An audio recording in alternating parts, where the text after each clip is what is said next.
పిల్లలు కావాలని మీ కలను నెరవేర్చుకోండి. సంప్రదించండి హెగ్డే ఫెర్టిలిటీ, హైదరాబాద్, తెలంగాణ.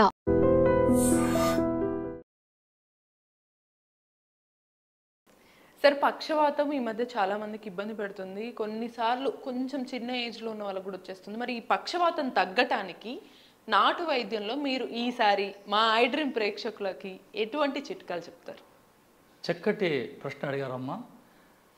అసలు పక్షవాతంకి చిట్కా చెప్పక ముందు అసలు ఎందుకు వస్తుంది ఇది, ఇది రావడానికి కారణమేమి, ఎక్కువ సిటీలోనే ఎందుకు వస్తుంది ఇది? నా అనుభవంగా చూసే పల్లెల్లో 100కి 2కి 1కి, ఇటు సిటీలో 100 మంది 10 మందికి వస్తుంది. దీనికి కారణాలు ఎతికితే తిని ఆహారాలు అదుపు తప్పినాయి. ఈరోజు అర్ధరాత్రి నిద్రపోవడం, అర్ధరాత్రి తినడం, మల విసర్జన సరిగ్గా లేకపోవడం, అనవసరమైన టెన్షన్ తీసుకోవడం. దీనికి పల్లెటూరులు అంటారు పావులా కూరకు 3 రూపాయలు మసాలా పెట్టేదని. ఆ మనిషి కెపాసిటీ శక్తి మించిన ఆలోచన చేస్తాడు. రక్తం చెడిపోతుంది, వాతం పెరుగుతుంది, కఫం పెరుగుతుంది, బ్రెయిన్కి వచ్చేస్తుంది, పక్షవాతం పడుతుంది. ఇక్కడ శరీర మెకానిజం మాట్లాడితే ఈ పక్షవాతం రావడానికి కారణాలు ఎత్తికితే రక్తం చెడిపోతుంది. రక్తం చెడిపోవడానికి వాతం పెరుగుతుంది. ఎప్పుడు ఈ వాతం కఫంలోకి చేరుతుందో, ఇక్కడ పిత్తం పక్కన పెట్టి కఫంలోకి చేరినప్పుడు అధికంగా టెన్షన్ 200 దాటుతుంది, బీపీ స్ట్రోక్ కొట్టేస్తుంది. ఇది అలా కావడానికి కారణాలు వెతికితే రక్తం చిక్కబడుతుంది. ఈ రక్తం చిక్కబడకుండా ఉండాలని మనం ఏం చేయాలా? వంటింటి చిట్కాలు తీసుకోవాలా. మల విసర్జన సాఫీగా జరగాల. యూరిన్లో నురుగు రాకూడదు, స్మెల్ రాకూడదు, పొంగు రాకూడదు, కలర్ రాకూడదు. అలా దొడ్లోకి వెళ్ళగానే టక్ మన బయటకు వచ్చేసేయాల ప్రశాంతంగా. అలా పోయి రావడం కాదు, కాలకృత్యములు ముగించుకొని రావాలా.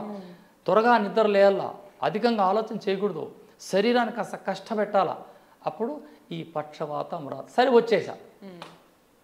ఇక పల్లెటూరు వారికి అయితే తెల్లవాయింటాకని, మిరియాలు, ఎల్లిపాయలు మర్దన చేసి ఒక గ్లాసు గోరువెచ్చని వాటర్లో ఒక గచ్చకాయ పరిమాణంలో తీసుకునే. ఇప్పుడు పక్షపాతం రాత్రి వచ్చేసింది, ఉదయానికల్లా ఇచ్చేస్తే 3 రోజులు వాడు మామూలుగా అయిపోతాడు, పనులకి వెళ్ళిపోతాడు. 3 రోజులు వరుసగా తీసుకోవాలి. అనుభవం, నా అనుభవం, నేను ఇస్తాను. 3 రోజులు వరుసగా తీసుకోవాలి. ఉదయం రాత్రి తినకముందా?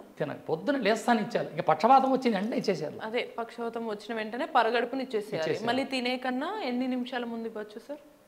ఇది పరగడుపుని ఇవ్వాలా, రాత్రి భోజనం తర్వాత ఇవ్వాలా. భోజనం తర్వాత ఒక అరగంట తర్వాత. ఈ భోజనంలో కూడా వీళ్ళకి మాంసాలు, మజ్జిగి ఇటువంటి పెట్టకూడదు. జఠరాగ్ని పెంచి ఆహారం పెట్టాలా. మిరియాల కషాయాలు, తులసి కషాయాలు, అల్లపు కషాయాలు, 2 రొట్టెలు, నూనె లేని రొట్టెలు తినమన్నారని చెప్పి ఇంత అట్లా పెట్టకూడదు. సో మిరియాలు, వెల్లుల్లిపాయలు కలిపి 2 కలిపి కొంచెం గ్రైండ్ చేసిన తర్వాత కచ్చా పచ్చగా చేసిందని. తెల్లవాయటాకు, ఒక్క పిటికుడు తెల్లవాయటాకులు. ఇక్కడ తెల్లవాయటాకు, పసుపు వాయటకు 2 ఉన్నాయి. మా ఏరియా అంతా తెల్లవాయటకు ఎక్కువ కాబట్టి దానిపైన ఫోకస్ ఉంది. అది దొరకని పక్షంలో ఈ పసుపు వాయటాకు కూడా వాడచ్చు. బయట మనకు దొరుకుతుంది. విదేశాల్లో కూడా ఉంది ఇది. ఈ తెల్లవాయటాకు, పసుపు టాయివాకు, పిటికిడి తెల్లవాయటాకులు, 5 మిరియాలు, 5 ఎల్లిపాయలు మర్దన చేసి 2 భాగాలు చేసి, ఒక భాగం ఉదయం పరగడుపున, ఒక భాగం రాత్రికి మనం ఇచ్చినామంటే ఆ పక్షవాతం గల వ్యక్తి, ఒకవేళ పక్షవాతం వచ్చి వారమైనా, 3 నెలలైనా, 4 నెలలైనా, సంవత్సరాలైనా కానీ టైం పడుతుంది, కానీ పని అవుతుంది. కానీ ఇచ్చాపత్యాలకు ఆలోచన చేసి ఎల్లిపాయ కారం మాత్రమే పెట్టాలి వారికి. ఎల్లిపాయ కారం ఇది నాటు వైద్యం. ఇది మా అనుభవం. అంటే ఒకవేళ వెంటనే నిన్న పక్షవాతం వచ్చినట్టు అనిపిస్తే వెంటనే ఇస్తేనేమో 3 రోజులు రెడీ.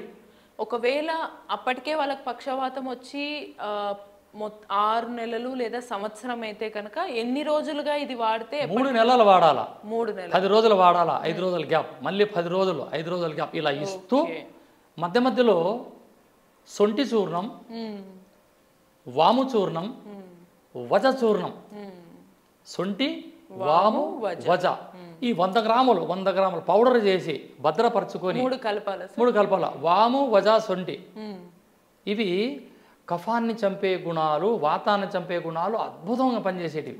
సొంటి, వజ, వాము 100 గ్రాములు తీసుకొని పౌడర్ చేయండి. ఇది కంటిలో భద్రపరిచి ఈ ఉదయం తెల్లవాయటాకు ఈ మెడిసిన్ ఇచ్చి రాత్రికైతే మధ్యాహ్నం భోజనం చేసిన తర్వాత ఒక్క గ్లాసు కషాయాన్ని ఇవ్వాలి, ఈ పౌడర్ గోరువెచ్చని నీళ్ళల్లో మరగబెట్టాలా లేదా మరగబెట్టాలా, వేడి వేడి వాటర్లో కలిపేసి అయిపోయా, వేడి వేడి నీళ్ళల్లో ఇది కలిపేసి ఇందులో పంచదార ఏది ఇగుడు అలా సప్పగా ఆస్వాదించుకుంటూ ప్రశాంతంగా తాగినారా ఈ కీళ్ళన్నీ ఓపెన్ అయిపోతాయి. ఇది నా అనుభవం, అద్భుతంగా పనిచేస్తుంది. ఇది మా ఇంటికాడ ఇచ్చే రెమెడీ అమ్మా, తాతల కాలం నుండి ఇస్తా అండి మంది ఇది. మా నాన్నగారు ఇస్తా అంటే మేము మొక్కలు పెరుకొచ్చేవాళ్ళం. ఎటువంటి వాళ్ళకి ఎంత తీవ్ర స్థాయిలో ఏ వయసులో ఉన్నా కూడా, కొంతమందికి పక్షవాతం వచ్చిన తర్వాత తెలియక 60 ఏళ్ళు కూడా దాటిన వాళ్ళు ఉంటారు. వాళ్ళు వాడిన మూల పడేసి ఉంటారు, బ్రెయిన్ ఆపరేషన్ చేస్తారు, అది పెద్ద కథ, ఏడుపు వస్తుంది వాళ్ళని చూస్తే. కాకపోతే ఇది ఇంటర్నల్గా ఇచ్చే ఔషధం, కానీ అప్లై చేయడానికి కరంగాజి తైలం అని ఉంటుంది. ఇది మన కానుగు చెక్కని మన ఆముదములు వేసి బాగా మరిగించి ఈ తైలాన్ని పూస్తూ వచ్చినామంటే నరాలన్నీ మసాజ్ చేస్తూ వస్తే అసలు ఈ పక్షవాతం వచ్చేది బ్రెయిన్కి, బాడీ కాదు. ఎప్పుడైతే బ్లడ్ క్లాట్ అవుతుందో ఆటోమేటిక్గా ఆ క్లాట్ అయినప్పుడు ఈ శరీరం స్వర్శనాడి బాడీలో ఈ మెదుడు నుంచి చివరి ముడ్డి వరకు ఉంటాయి, డిస్క్లో ఉంటుంది ఈ నాడి, వాటిపైన ఎక్కడే ప్రభావం పడుతుందో ఆ సిస్టమ్ అంతా డ్యామేజ్. ఎప్పుడైతే బ్రెయిన్కి మనం మెడిసిన్ ఇచ్చా, ఇదంతా బ్రెయిన్ మీద పనిచేసేది. ఇది ఎప్పుడైతే ఇది బాడీ వేడి పెరిగి ఈ ఎట్లా వాతం ఇలా కఫంలో చేరిందో ఈ కఫంలోకి ఇలా బాణం మాత్రం వెళ్ళిపోతుంది నేను చెప్పిన కషాయం, అప్పుడు బ్రెయిన్ ఓపెన్ యాక్టివేషన్ అయిపోతుంది. బ్రెయిన్ యాక్టివేషన్ అయిపోయిందంటే పక్షవాతం బయటపడిపోయా. ఓకే, చాలా ఎక్కువ సంవత్సరాలు వచ్చిన వాళ్ళు అయితే రోజు మెల్లగా వాడుతున్నప్పుడు అది పని చేయడానికి మెల్లగా డబ్బు ఖర్చు లేదు ఇక్కడ, ప్రకృతి మహాతల్లి ఇచ్చే కషాయాలే కదా, ఇంట్రెస్ట్ లేవు, ఏ సైడ్ ఎఫెక్ట్ ఉండదు, అద్భుతమైన ఔషధం. ఇదని అదని బ్రెయిన్ ఓపెన్ అని ఎంతమంది ఈరోజు బ్రెయిన్ ఆపరేషన్ చేసుకుని. కొద్దిగా ఇక్కడ ఒక చిన్న సందేహం వస్తుండొచ్చు, మిరియాలు వెల్లుల్లి అంటే కొందరికి అవి కొంచెం ఘాటు కదా, ఘాటు తీసుకున్న వాళ్ళకి కొంచెం మంటగా అనిపిస్తుంది అని ఏమన్నా ఉంటుందా? ఉండదమ్మా, ఇప్పుడు ఈ ఆకులో అది మిశ్రమంగా మారుతుందో అక్కడ రసాయన ప్రక్రియ ఏర్పడి అది ఒక ఔషధంగా మారిపోతుంది, ఒక టానిక్ గా మారిపోతుంది. సో అది ఎలాగో గోరువెచ్చని నీళ్ళల్లో తీసుకుంటాం కాబట్టి సాఫీగా వెళ్ళిపోతుంది, మంట అయ్యే ఛాన్స్ ఏం కాదు. సూపర్. ఇక్కడ డైరెక్ట్ ఎల్లిపాయలు తీసుకున్న ప్రమాదమే, తీసుకోకూడదు. డైరెక్ట్ మిరియాలు తీసుకున్న ప్రమాదమే, తీసుకోకూడదు. ఇది కలిపి తీసుకుంటే ఔషధం. ఇవి రెండు కలిపి వీటితో పాటు గోరువెచ్చని నీళ్ళల్లో వీటిని తీసుకోవాలి. ఇక్కడ ముగ్గురున్నారు పెద్ద మనుషులు, మిరియాలని, వెల్లుల్లని, ఆకుని. ఈ వెల్లుల్లి కఫాన్ని చంపుతుంది, మిరియాలు పిత్తాన్ని చంపుతుంది, ఆకు వాతాన్ని చంపుతుంది. ఆకుని ఒక్కసారి మా ప్రేక్షకుల కోసం రిపీట్ చేయగలరా సార్? తెల్ల వాయిటాకు లేని పక్షంలో పచ్చపూల వాయిటాకు తీసుకోవచ్చు. అడగచ్చు, స్క్రీన్ పై నా నంబర్ ఉంటుంది, ఫోన్ చేసి అడగచ్చు.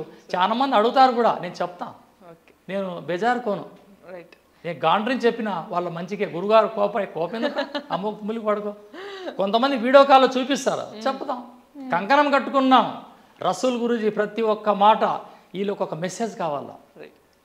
సో రసూల్ గురూజీ గారు చెప్పిన నాటు వైద్య చిట్కాలు ఎంత ఉత్తమంగా పనిచేస్తే అని ఎంత కాన్ఫిడెంట్గా చెప్తున్నారో మనకు అర్థమవుతుంది. ఈసారి పక్షవాతం వచ్చిన వాళ్ళు ఎన్నేళ్ళైన వాళ్ళైనా సరే, మీ ఇంట్లో ఎవరన్నా ఉంటే వెంటనే సార్ చెప్పిన మిరియాలు, వెల్లుల్లి, తెల్లవాయిటాకు ఈ 3 తీసుకొని వాటిని ఒక పేస్ట్ లాగా మర్దన కచ్చాపచ్చగా చేసి గోరువెచ్చని నీళ్ళలో పరగడుపున ఇచ్చేసేయండి.